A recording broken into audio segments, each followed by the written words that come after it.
We're always trying to get to an end of something so we can begin something that we envisioned. Like Coda, he was trying to reach the end of this 30 years, and then I'm going to start enjoying my life.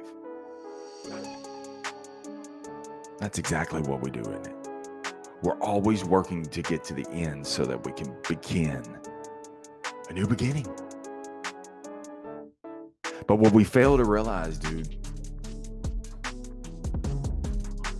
is that this whole time, everything that you've been traveling and doing, working, sweating, crying, so fatigued on, this is your house. And you've been building it. All right, TSL, let's get it. This week, we are going to riff out of the book, Chop Wood, Carry Water by Joshua Medcalf. Those who are watching this on the video, you can see what the book looks like right there. And you can urge you to check out this podcast also on YouTube or on your favorite live platforms as well. But Chop Wood, Carry Water is it's not a very big book at all. Yet it's loaded, man, with lots of applications for your life. And the first time I ever heard Chop Wood, Carry Water was out of Phil Jackson's book, Coach Phil Jackson's book, 11 Rings, one of my favorite books. And that was the principles that he took to the GOATs, man, that he was coaching. The Michael Jordans, Kobe Bryant, Shaquille O'Neal. It's all Chop Wood, Carry Water is about mastering the basics in order to become legendary. And so this book is a story of kind of a parable of a young man's journey in becoming a samurai soldier. And the young man thought that he was just, because he loved, the samurai tradition, he thought he was just going to become that. And teacher was like, oh, no, you're going to start at the bottom. Chop Wood, Carry Water, because it takes decades, takes a lifetime to become a samurai soldier. So that's what this small book is about. And in it, there is a story about an architect named Coda. And Coda is legendary in his country because his craftsmanship to every home that he builds and his attention to detail, dude, he doesn't miss anything. He's on it. He didn't leave anything to chance. It was the finest materials that he used. And he brought his A game on every single home. And so after 30 years, Coda decides, boss, I don't want to do this anymore. I want to retire. I want to go hang out with my grandkids. I want to travel. And so the boss is disappointed, but he understands. He said, Coda, I understand. He said, but would you do me one more favor? All the years we've been together, would you do me one more favor? And Coda was kind of frustrated because he gave his 2 weeks notice. He's ready to bounce up out of there. And he said, Coda, would you build one more house for me? So Coda says, I need a day to think about it. I'll get back to you. He goes home. He's frustrated. He talks to his wife, and his wife says, look, it's 30 years you've been doing this. What's one more house? So he reluctantly goes back and says, fine, one more house. But see, Coda's heart wasn't in it because he saw it more as an obligation and not an opportunity. So he really just kind of dialed it in, man. He dialed it in and he began doing things that he wouldn't normally do. In all the 30 years he'd been building houses, he didn't delegate anything. He was on it. But this house, this last house, he delegated it out. Didn't really pay much mind to it. Didn't pay attention to the details.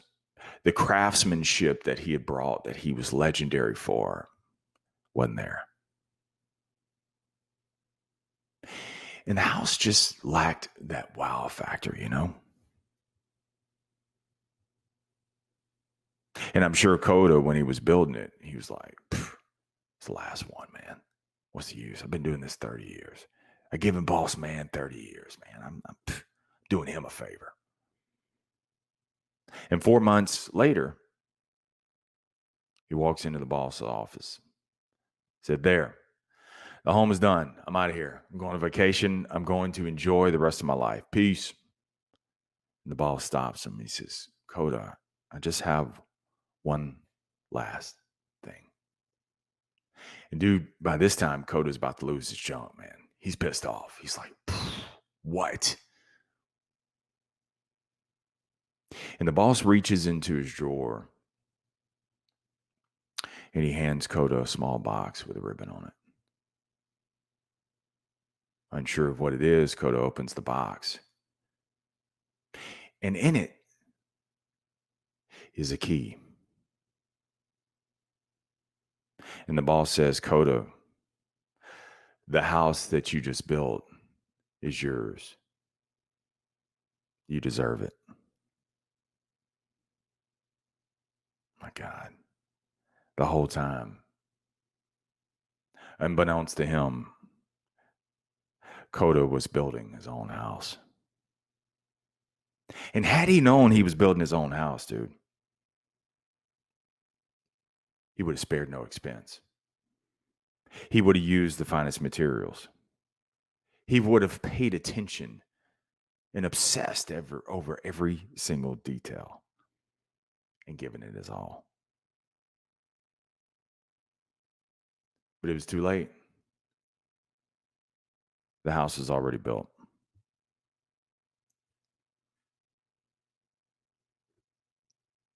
Every day, man, I want you to understand that you are building your own house. And dude, it may feel like some days that you're building someone else's. And it may look like that you have all these bills to pay and all these things to do. And from the outside looking in, it's exactly what it is. But you have to remember, man, life is an inside out game. And from the inside out, you've been building your house the whole time. And I don't want you to reach the end only to realize that all of this time, everything I thought I was doing for everyone else, just to reach some sort of end. That's what we do in our lives, though, right? We're always trying to get to an end of something so we can begin something that we envisioned. Like Coda, he was trying to reach the end of this 30 years, and then I'm going to start enjoying my life. That's exactly what we do, isn't it? We're always working to get to the end so that we can begin a new beginning. But what we fail to realize, dude, is that this whole time, everything that you've been traveling and doing, working, sweating, crying, so fatigued on, this is your house. And you've been building it. And what's happened is you delegated your dreams. You delegated it away. Thinking that, you know what, it's too late. I'm this age. I can't do that. I'm 47 years old, man. It's, those who've been doing this way before me, I don't stand a chance. I'm not going to get the promotion. I'm never going to stop renting and buy my own house. I'm never going to get my credit back. I'm never going to lose weight. I'm never going to become a top producer. I'm never going to find the love. I'm never going to be a father to my children. All these things. We delegate our dreams away. And we begin to bring cheap materials to our life. What's the use, right? No one's noticing. Who cares? Ain't doing this for them. Not giving them a satisfaction. Not doing all these hours. Cheap materials. But then we use cheap materials in our life too. We're not obsessed over the details of our life. What are you doing every single morning? What time do you wake up? What time do you go to sleep? How are you abusing your body? What are you feeding your body? What are you feeding your mind?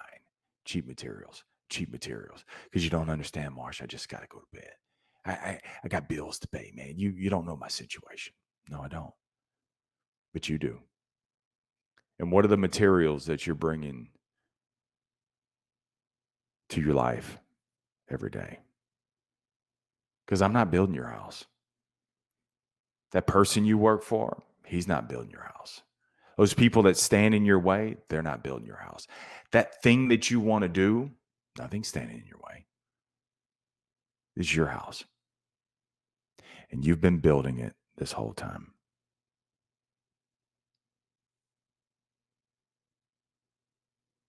So I don't want you to reach the end, man. Only to think all this time, dude, you've been doing it for them. When really, you've been doing it for you. It was always for you. Because, see, everything that you're doing right now,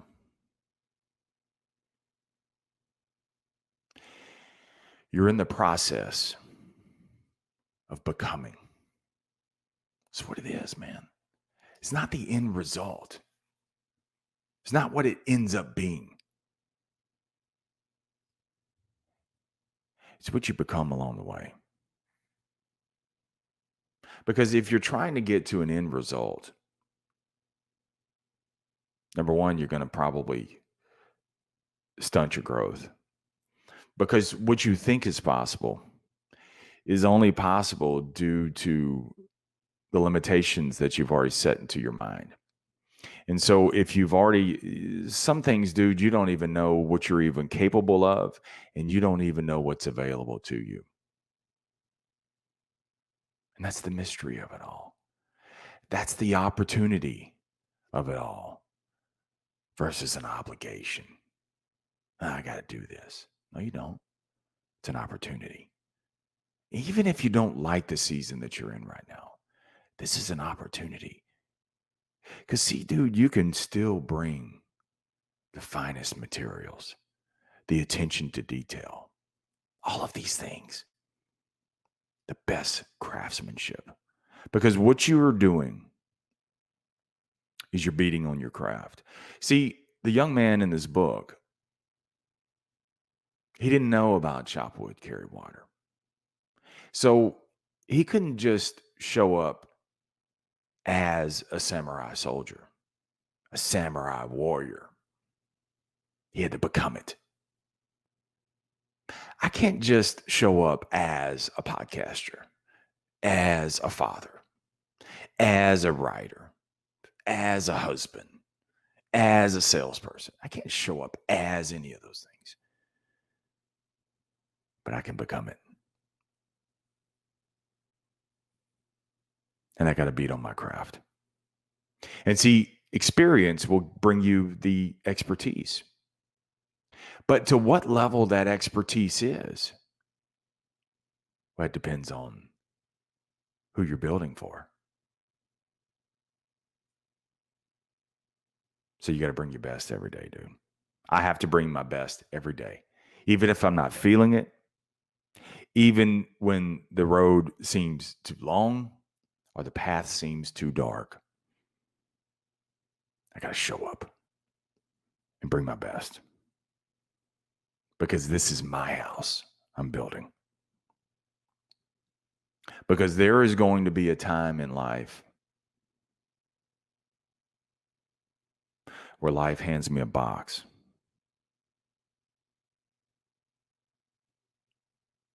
And I open that box. And as I open the box, there's a key to unlocking my future. And life stands there in front of me and says, you deserve this.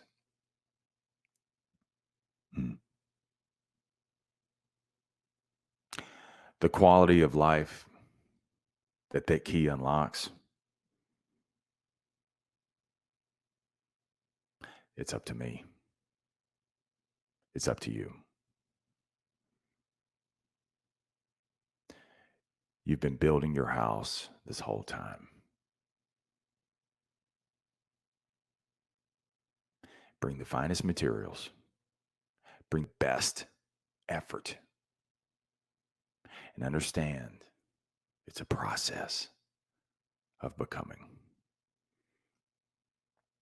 Remember, the greatest sale that you'll ever make is a sale you on you, because you're more than enough. Stay amazing. Stay in the sales life.